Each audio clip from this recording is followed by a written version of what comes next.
할렐루야. 예, 하나님의 크신 은혜와 우리 주 예수 그리스도의 평강 2020년 첫 주일을 맞이한 태원의 모든 성도들과 또 오늘 새롭게 임명된 집사님들, 또 교사, 성가대원들, 찬양대원들, 속장님들, 부장님들, 중보기도 대원들 모두의 삶 속에 함께 하시기를 주님의 이름으로 축원합니다. 새해가 되면 사람들은 결심을 하죠. 여러분들은 어떤 결심을 하셨나요? 세상 사람들은 이런 겁니다. 올해는 돈 대박 좀 받아, 돈벼락 좀 맞았으면 좋겠다. 뭐 이런 거, 내가 어떻게 하면 성공을 할까, 어떻게 하면 건강하게 살까, 이런 것에 관심이 많습니다. 그리고 그런 계획들을 세우죠. 그런데 성경적인 질문은 어떤 것이냐면, 내가 어떻게 살아가야 할까라고 하는 겁니다. 어떻게 해야 하나님이 기뻐하시는 삶을 살아갈 수 있을까라고 하는 거죠. 여러분, 2025년이 어느새 지나갔고, 그리고 2026년도 벌써 3일이 지나 4일째가 되었습니다. 가장 빠른 새가 어느 새라고 그러잖아요. 너무 빠르게. 아니, 벌써 이렇게 4일이 됐는데요. 여러분, 지금 여러분들은 어떤 길로 걸어오셨고, 지금 어떤 길 위에 서 있고, 어떤 길로 걸어가기를 원하시는지를 한번 점검해 보는 게 중요합니다. 성경은 늘 길 위에서 살아가던 사람들의 이야기를 기록하고 있습니다. 아브라함도 하나님 명령을 받았을 때 내가 지시하는 곳으로 가라라고 한 명령에 길을 떠났던 사람이고요. 그는 평생 길 위에서 삶을 살았습니다. 하란에서 가나안 땅으로, 가나안에서 이집트로, 이집트에서 다시 가나안 땅으로, 헤브론에서 자기 아내 사라를 장사 지냈고, 자기도 역시 헤브론에서 죽었습니다. 그의 아들 이삭도 역시 아버지가 살던 땅에서 가뭄과 기근으로 인해 블레셋 땅으로 옮겨갔다가 다시 돌아오는 길 위의 삶을 살았습니다. 그래서 인생을 뭐라고 얘기하냐면, 인생을 로정, 나그네 길이라고 표현을 하죠. 야곱은 어려서 아버지 집을 떠나서 삼촌 집으로 가서 살았다가 삼촌 곁을 떠나서 야복 강가에서 막 목숨을 걸 기도를 하고, 그리고 자기 형 에서를 만났습니다. 그러나 한 곳에 정착하지 않고 계속 떠돌아다녔습니다. 유목민의 삶이란 게 그런 거죠. 그러다가 말년에는 자기 아들 요셉을 따라 이집트의 고센 땅에 가서 정착을 하고 사는데, 그의 인생의 나그네 길, 130년의 나그네 길은 전부 다 거의 길 위에서 살았다고 말할 수 있을 거예요. 예수님도 평생을 길 위에서 사셨습니다. 예수님의 모친인 마리아가 임신했을 때 호정역에 내려서 베들레헴으로 갔죠. 거기서 있을 곳이 없어서 마구간에서 태어나셨는데, 태어나자마자 헤롯이 군대를 보내서 죽인다는 얘기를, 천사의 말을 듣고는 그 길로 떠나서 아기를 낳자마자 이집트로 갑니다. 이집트의 카이로로 갔다가 거기까지도 위험하다고 생각하니까 지금의 남수단까지 있는데 나일강을 타고 내려가서 거기에서 지내다가 헤롯 왕이 죽었다는 소식을 듣고 다시 나사렛 땅에 와서 정착을 하게 됩니다. 그리고 예수님께서 공생애를 사시는 동안에요, 나사렛에서 시작하셔서 갈릴리로 가셨고, 갈릴리 유다로 가셨고, 사마리아로, 예루살렘으로, 그리고 다시 갈릴리로 돌아오시면서 사역을 감당하셨습니다. 길 위에서 병자를 고쳐주시고, 길 위에서 귀신을 쫓아내시고, 길 위에서 말씀을 전하시고, 길 위에서 제자들을 불러주셨습니다. 그러니까 예수님의 삶도 그냥 길 위에서의 삶이었어요. 사도 바울도 4차에 거친 전도 여행을 떠났는데요, 그가 예수님을 만나고 인격적으로 만나고 자기의 삶을 하나님 앞에 드리고 난 이후에 그는 늘 길 떠나는 삶을 살았습니다. 복음을 전하고 와서 선교 복을 하고 다시 또 가고 가는 길에서 복음을 전하고 귀신을 쫓아내고 교회를 세웠습니다. 길이란 한 지점에서 다른 지점으로 옮겨가는 통로나 과정을 의미해요. 그래서 우리가 이 교회 옆에 있는 큰 길을 도로라고 말하잖아요. 도는 바를 도, 진리도, 그리고 길 노자입니다. 쭉 뻗어 있는 바른 길을 도로라고 하죠. 여러분들은 지금까지 어떤 삶을 사셨고 어떤 길 위에 서 계십니까? 이력서라고 하는 것을 우리가 한번 생각하면 좋겠습니다. 내가 어떻게 살아왔는지를 글로 적은 거잖아요. 나의 로정을 글로 적어 놓은 겁니다. 이력서를 보면 그가 어떤 인생의 길을 살아왔는지를 한눈에 파악할 수가 있어요. 인생에는 어떤 길이 있을까요? 아까 말씀드린 것처럼 첫 번째로는 나그네 길이 있습니다. 최희준이라고 하는 가수를 아시나요? 아는 분들은 연식이 오래된 분들이, 젊은 분들이 아는 건 너무 신기해요. 그 나그네 길이라는 노래, 인생은 나그네 길 어디서 왔다가 어디로 가는가. 이 노래 제가 어렸을 때 거의 뭐 한 2-3살 때 저희 어머니가 좋아서 부르셨던 노래였어요. 근데 이게요, 전도서에 있는 말씀하고 완전 상통합니다. 그냥 복음성가예요. 예배 때 안 부를 뿐이지 거의 인생의 의미에 대해서 생각하게 하는 그런 노래잖아요. 근데 그 노래 부른 최희준 씨도 이미 저 세상으로 갔고, 그 노래 좋아했던 사람들도 대부분 다 떠났습니다. 우리 인간은 결국엔 나그네의 삶을 사는 거예요. 우리는 모두가 다 천국에서 떠나서 이 세상의 길을 살아가는 나그네들입니다. 천국의 나그네들이라고 하는 거죠. 우리는 그리고 이 노정을 마치면 모두가 다 천국으로, 이 세상이 아닌 피안으로 가야 될 존재들입니다. 나그네 길은 힘들고 어렵죠. 고통스럽기도 합니다. 하지만 우리 모두가 가야만 하는 길이에요. 창세기 47장에 보면 이집트에서 바로왕 앞에 선 한 노인이 있었습니다. 이 노인에게 바로가 물어봅니다. 바로가 야곱에게 당신의 연세가 어떻게 되십니까? 라고 물어봤더니 야곱이 바로에게 말하기를 내 나그네 길의 세월이 130년입니다. 130세를 산 건데요, 내 나이가 얼마 되지 않습니다 라고 얘기해요. 내 조상의 나이에 비교해서는 정말 미치지 못합니다. 그런데 이렇게 덧붙입니다. 그러나 험악한 세월을 보내었습니다. 야곱의 삶을 돌이켜보면 진짜 험악한 삶을 살았어요.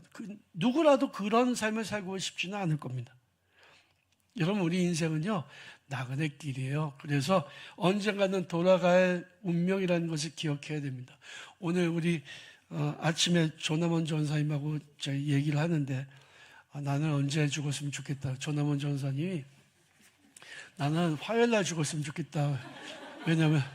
왜냐하면 월요일은 교육자들이 쉬는 날이라 피해서 죽었으면 좋겠다. 그러니까 조남호 장로님이 뭐라고 하시냐면 나는 토요일날 죽었으면 좋겠다. 그래 교인들이 많이 오니까. 그래서 아니 이거 듣다 보니까 신년 첫 주일에 들을 얘기는 아니잖아요, 이게. 아니 왜 그런 얘기를 하시냐고 제가 아침부터 그랬더니 이 나이가 되어보면 다 그런 얘기 한다고. 그러니까 우리는 돌아갈 준비도 하고 살아가야 되는 거죠. 두 번째로 사명자의 길이 있습니다. 사명자의 길은 뭐냐면 인생은 누구나 할 것 없이 나그네 길을 걸어요. 그런데 세상 사람들이 그렇게 나그네 길을 걸어가는데요, 우리 성도들은 똑같은 길을 걸어간다 하더라도 다르다는 거죠. 왜냐하면 우리에게 사명이 있기 때문에 그래요. 사명자의 길이라는 거죠.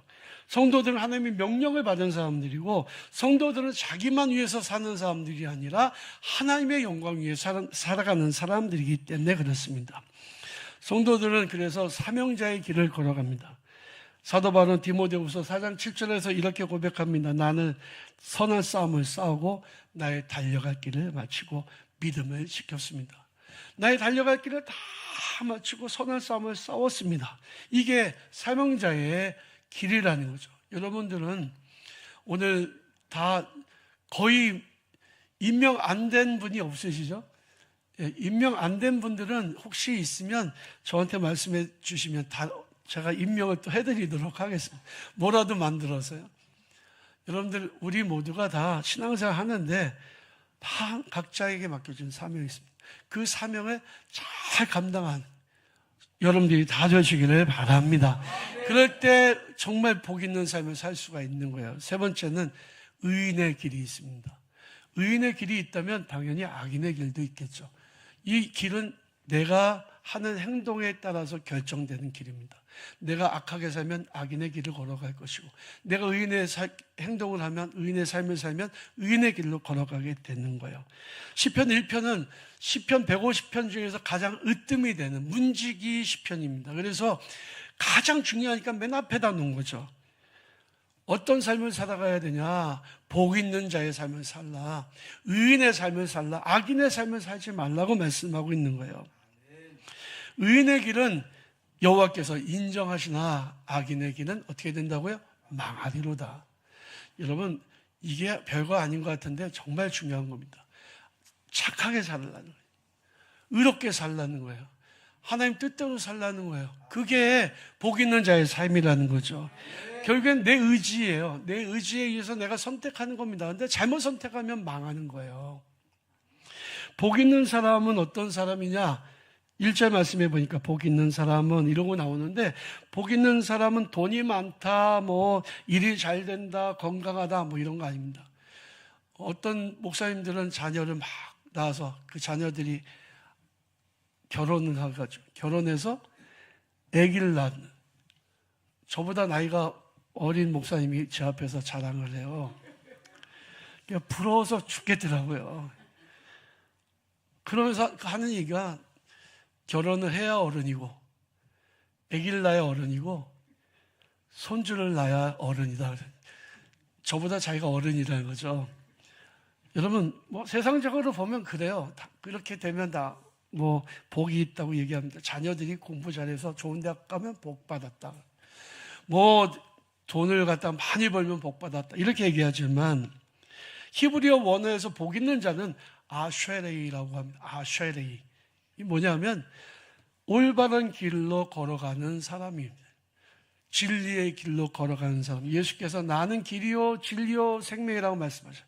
내가 길이라고 주님 말씀하셨습니다. 그 길로 걸어가는 사람이 아쉐레이라는 거죠. 여러분들 모두가 다 진리의 길로 걸어가는 복 있는 성도들이 되시기를 주님의 이름으로 축원합니다. 중요한 건 결과가 아니라 방향성이에요. 내가 지금 어떻게 가느냐가 중요하다는 거예요. 죄의 3단의 하강 구조가 있습니다. 죄인들은 어떤 사람들이냐? 악인들은 어떤 사람들이냐? 악인들은 악인의 꾀를 따르는 사람이에요. 죄인의 길에 서 있는 사람, 오만한 자의 자리에 앉는 사람입니다. 여러분, 악한 사람들이 이야기하는 꾀에 넘어가지 마세요. 선한 일을 하셔야지 왜 악한 일을 하고 살까요? 여러분, 죄인들의 길, 그 방법을 따라가지 마세요. 물론 안 그러시겠지만, 아멘을 안 하시는 거 보니까, 예, 오만한 자의 자리에 앉죠. 교만하지 말라는 거죠. 이 말씀을 역으로 살펴보면 악인의 꾀를 따르지 않고 죄인들의 길에 서지 않고 오만한 자의 자리에 앉지 않는 것이 의인의 삶이다. 복 있는 자의 삶이라고 하는 것을 알 수 있습니다. 죄는 늘 이렇게 진행됩니다. 생각에서 허용이 돼요. 그 정도는 할 수 있지. 바늘도둑이 소도둑 되는 거예요. 이 정도는 훔쳐도 되잖아. 남의 거 좀 가져가도 되잖아. 뭐 과수원에서 그 많은 사과 중에서 하나 따먹어도 되잖아. 여러분, 과수원에서 서리하신 분들 계시나요? 저는 옛날에 했거든요. 수련회 가가지고 그냥 너무 맛있어 보여가지고 사과를 땄는데 진짜 맛있었어요. 훔친 사과가 맛있다고 진짜 맛있었는데 제가 따는 그 순간에 인부들하고 그 주인하고 눈이 딱 마주쳤습니다. 와, 얼마나 창피하고 얼마나 무서웠는지 막 도망을 갔는데 쫓아오지 않더라고요. 웃고 그 정도는 넘어가 주더라고요. 그런데 그 다음서부터 제가 그게 계속 마음에 걸리는 거예요. 회개를 얼마나 많이 했는지 몰라요. 살다 보면 그럴 수 있잖아. 뭐 그 정도 할 수 있지. 나만 그런 거 아니잖아. 합리화할 수도 있습니다. 마지막에는 죄에 대한 죄책감 없이 일을 저지르게 된다는 거죠. 여러분, 제가 감독 선거를 나와서 이렇게 쭉 1년 동안 뛰어왔지만 가장 많은 들은 얘기가 돈이 있어야 한다. 한 5억은 있어야 된다. 그래서 아무리 계산을 해도 그 5억도 없고 그 돈을 써서 감독되고 싶지도 않고 그래서 왜 그러냐 했더니 나중에는 뭐 돈이 이렇게 저렇게 많이 들어간다. 저는 절대로 표를 돈으로 주고 사지 않는다. 이게 제 원칙입니다. 아니, 필요한 거, 일하는 사람, 저 위에서 일하는 사람 조금 줄 수도 있고, 같이 밥 먹을 수도 있고, 선물도 할 수도 있죠. 그러나 돈 주고 표를 산다? 세상도 안 하는 일을 목사가 해야 되겠습니다. 그렇게 돼서 감독이 되면 무슨 하나님 앞에서 무슨 떳떳하게 감독직을 감당할 수 있냐고요. 선을 생각하고 선한 일을 하고 살아야죠. 악을 행하면 안 되잖아요. 죄악이 가득한 세상, 서울시 의원이 되려면 1억 공천금을 내야 돼. 남들도 다 받았으니 나도 받아. 나도 국회의원 공천되려면 상납해야 돼. 남들도 하니 나도 해. 이런 구조는 잘못된 거다. 악인들의 꾀를 따르지 않는 것은 용기가 필요합니다. 죄인들의 길에 서지 않는 것은 결단이 필요한 거예요. 오만한 자의 자리에 앉지 않는 것은 절제가 필요한 겁니다. 여러분, 악인들은 그렇지 않으며 악인들은 오직 바람에 나는 겨와 같도다 했습니다. 알곡의 삶을 살 거냐 아니면 악인의 삶을 살 거냐. 겉으로 볼 때는 알곡이나 겨나 비슷해 보여요. 겨는 알곡을 탈곡하고 난 껍질 쌓는 겁니다. 그런데 겉보기엔 비슷한데 이 안에는 중심이 없어. 무게가 없어. 알곡은 바람이 불어와도 그 자리에 있지만 겨는 바람에 나 사라져버립니다. 있는 자리도 자취도 남지 않고 사라져버린다는 거죠. 겉보기에는 그럴싸해 보이지만 악인은 하나님이 인정하지 않으십니다. 2026년을 시작하면서 우리들이 가지 말아야 될 길이 뭘까요? 악인의 길입니다. 나쁜 얘기는 귀에 들지도 마세요. 그 길에 동참하지도 마세요. 선한 일을 하시길 바랍니다. 믿음은 대단한 결단이라기보다는 악인들과의 거리두기예요. 그래서 악인들 뭘 얘기하면, 안 좋은 얘기하면 본대. 아니야, 안 할게. 얘기 안 할게. 본대, 얘기 좀 해줘봐. 그리고 가가지고 얘기 듣고 자기도 막 말을 옮기고 그런 건 정말 잘못된 거예요. 여러분, 내가 입에서 나오면 천사의 말처럼 해야 돼요. 내가 악인들과의 거리두기를 하면 내가 복 있는 삶을 살아가게 됩니다.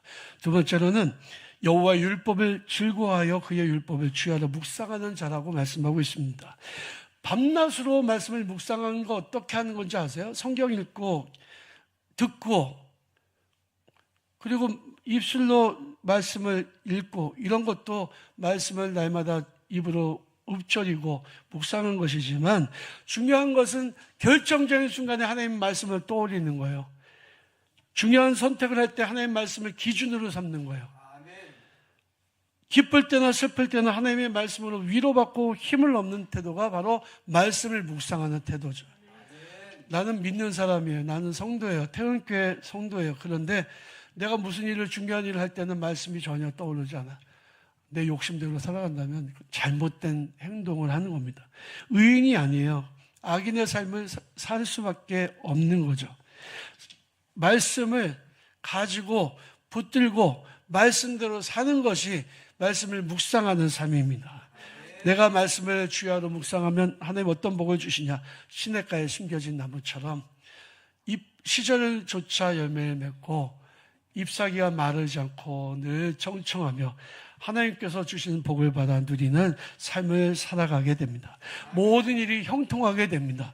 사랑하는 성도 여러분, 여러분들의 가정과 삶 속에 하나님이 주시는 그 형통의 복이 임하셔서 한계를 넘어 축복으로 나아가는 복된 한 해가 되시기를 주님의 이름으로 축원합니다.